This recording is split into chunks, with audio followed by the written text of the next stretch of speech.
In your opinion, what is the root of the conflict? So you get right into it. Well, there's a political root and a cultural religious root.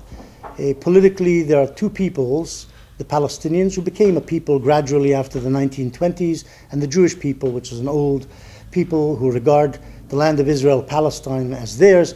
There is a conflict over the territory, the land of Israel itself, not areas within it, but the whole land of Israel, a territorial issue, political issue, in which both national movements claim that piece of land, which is very small, 8,000 square miles, as their territory. And this is a basic clash between two national movements, which is unique because mostly national movements clash over border areas between the two states, Germany and France over Alsace-Lorraine, but here there's two movements clashing over a whole piece of territory. It also has a religious cultural aspect in that the Palestinians, essentially a Muslim people, regard the territory as holy, sacred Islamic land, and the Jews regard the territory as theirs, and the Palestinian Arabs regard the Jewish settlers as an infidel, alien, culturally alien presence, which is a pollution in their terms. And so there's a cultural religious aspect to this conflict which makes it even more difficult to resolve than were it simply a political issue. Right, okay. Is there ever a possibility of a peace process with increasing settlements in the West Bank? Say that again. Is there a possibility of a peace process with increasing settlements in the West Bank?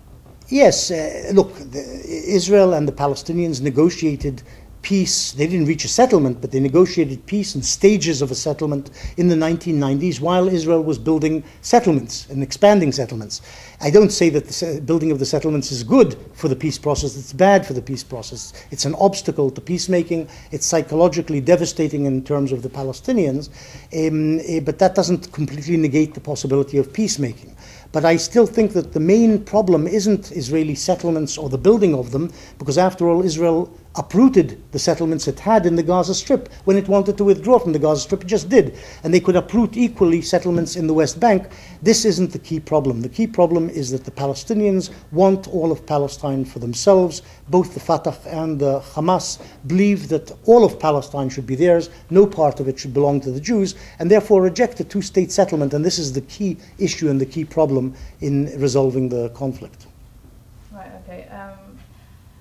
As you know, the UN calls for a right of return to all Palestinian refugees. No, it doesn't. How does this fit? No, this isn't true.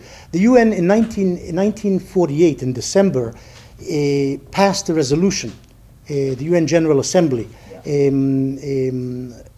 which endorsed the right of refugees to return or receive compensation in their lieu. But the UN doesn't call for the return of Palestinian refugees, and the General Assembly's votes are recommendations. They're not resolutions in the sense of something which must happen. Only Security Council resolutions have that force. But how does this fit into the idea of a peace process if Palestinian refugees are not? Well, the return of Palestinian refugees, and there are 5 million, almost 5 million on the United Nations books. The PLO maintains there are 6 million Palestinian refugees. If the Palestinian refugees return to the area which is the State of Israel, there is no State of Israel. It becomes a majority Arab state. So the Jews, of course, who wanted a state of their own, not a state shared with Palestinians or to live as a minority in an Arab land, which is something they once tried and weren't very happy with. The Jews don't live in Arab lands any longer. They want to maintain a Jewish state. They say the Arabs have 22 countries, 23 countries. We would like one Jewish country. If the Palestinians achieve what they call the right of return, and millions of them return to the area of the Jewish state, there is no longer a Jewish state. So it's not something Israel can agree to in a peace treaty with the Palestinians. On the other hand, the Palestinians do demand, and think it's just that they demand, that the refugees be allowed to return. The refugees from 48, their children, grandchildren, and great-grandchildren, all of whom are designated refugees. And this is an essential demand of the Palestinians. Right. As an Israeli citizen and historian, in your opinion, what is the solution to the conflict? Well, there is a reasonable solution on the table, has been for years, for decades, It's more or less embodied in the Clinton parameters of December 2000, a two-state solution, one Jewish state in the land which the Israelis turned into their state in 1948, a Palestinian state next to it in the West Bank, Gaza, and East Jerusalem under Palestinian sovereignty, the two states coexisting side by side in peace. This is the solution. And refugees should essentially be either should be allowed to return to the newly constituted Palestinian state, in other words, the West Bank. Much of the West Bank would become available for that restitution of refugees because Israel would have to withdraw its settlements and settlers from the West Bank. Other Palestinian refugees should be settled in place in Jordan, Syria, Canada, or abroad as well. And maybe a token number could be resettled in Israel itself. But essentially the problem would have to be solved in place or elsewhere. And this two-state settlement, as proposed by Clinton and agreed to by Barak, was rejected by Arafat in the year 2000. It was resurrected in talks between Olmert, Israeli Prime Minister, and Abbas, the president of the Palestinian Authority, in 2008. Again, Abbas said no to this two-state solution. Do you believe there's no possibility of a one-state solution? There is. If the Israelis drive out all the Palestinians, you can have one big Jewish state in Palestine. If the Palestinians drive out all the Jews from Palestine, you can have one big Palestinian state. Muslim. There's no possibility of the two groups coexisting together under one? You could theoretically have a binational state in which there's some sort of parity between the two communities, but the Palestinians don't agree to it and the Jews don't agree to it. They don't want to live in a bipartisan state in which there's sort of parity between the two communities. Each of them wants a state of their own. The Palestinians, all of Palestine, the Jews are willing to make do with the area of Israel, but they don't want to live in a jointly governed state. You could have Jews living as a minority in a Palestinian-dominated state, but the Jews won't want to. They'd rather live in America. They've tried, as I say, life in Arab states. It's never been very pleasant or comfortable, and they no longer live in Arab states. So a two-state solution is the reasonable solution. A one-state solution is a figment of several intellectuals' imagination or of Islamists who believe they can take over all of Palestine. Okay. You have often been criticized for a supposed shift in your political opinions. How do you explain this? I don't think I've shifted. I've always believed in a two-state solution, and I still believe in a two-state solution. This is the reasonable, just solution to the conflict. Where my shift, what has happened in my thinking politically is that whereas in the 1990s I thought maybe the Palestinians had at last acquiesced in Israel's existence and were willing to share the land in a two-state solution, after the year 2000 when they said no to a two-state solution, from that point on I became pessimistic about Palestinian readiness to agree to a two-state solution. That's shifted, that I see the Palestinians differently. Okay. As you know, the Arab Spring has dominated every sphere of Middle Eastern life throughout 2011. How dangerous is this period for the Israeli state, and what is the feeling within the country about the events taking place? Well, Israelis are apprehensive, as I said in the talk. The Israelis are apprehensive about the Arab Spring because A, they're not sure it's a spring. Nobody knows what it's going to be. It could be an autumn, it could be a deep winter. We just don't know.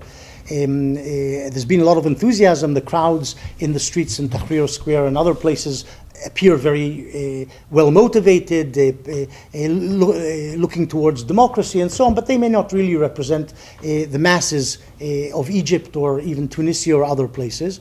It's not clear what will emerge from this upheaval in the Arab streets.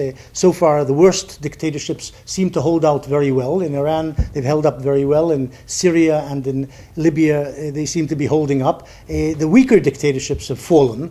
The West has been undermined its position. And in Egypt, which is a crucial country in terms of Israel, has a peace treaty with Israel. The peace treaty is being gradually undermined by various Egyptian moves. So the expectation is that relations with Egypt could worsen even to the point of the eventual annulment of the peace treaty. And this is a problem, a major problem strategically for Israel. And with the ongoing revolutions in the region, how does this affect Israeli national security? Well, it affects, it's mostly at the moment focused on Egypt, and it affects Israeli national security To the extent that the Mubarak regime, while perhaps not a particularly pleasant regime in terms of its own population, it had a cold peace with Egypt, but it maintained non-belligerency with Israel. The overthrow of that regime, which meant a stability in Israel's south along the border, and if you like, even security for Israel along its southern border, the overthrow of that regime means that now things are open. And Israel's south may no longer be secure, which means that any events in the north or east, which might threaten Israel, it can't rely on a safe, secure, quiet southern border, which is a real problem, security-wise. So do you believe there's a possibility of an impending attack or war in the region? No, the immediate problem, well, there's two immediate problems. One is the Iranian nuclear project. If it reaches fruition, they actually do bombs, that will be a devastating event in terms of the region and Israel's existence, perhaps even. The other problem is the Palestinian drive at the moment for a declaration of statehood, a unilateral declaration of statehood, and then endorsement of that declaration by the United Nations. And this could devolve into widespread rioting and even a third intifada, and this is definitely an immediate security concern of most Israelis, I should imagine. But overwhelming this, overclouding this is the Iranian project, which is threatening to Israel's very existence, which the Palestinians in the short term are not. Right, okay. I'm not sure if you've been following recent events in Turkey. The Justice and Development Party won for the third consecutive time, and they're considered mildly Islamist. What does this mean for Turkish-Israeli relations? I don't know. Look, Israeli-Turkish relations were good in the 1990s, were good in the early part of the 21st century. They've cooled over the past years under this Erdogan government, but Erdogan has so far resisted the temptation of severing diplomatic relations. There are still ongoing military relationships and I assume intelligence relations between the two countries, but one can't know what will happen in the future. Do you believe Turkey can play a leading role in the peace process? No. Turkey has established itself publicly as siding with the Palestinians and with the Syrians in relation to Israel. Israelis will not trust Turkey to be an honest broker, and therefore any Turkish efforts to become some sort of mediator are bound to fail.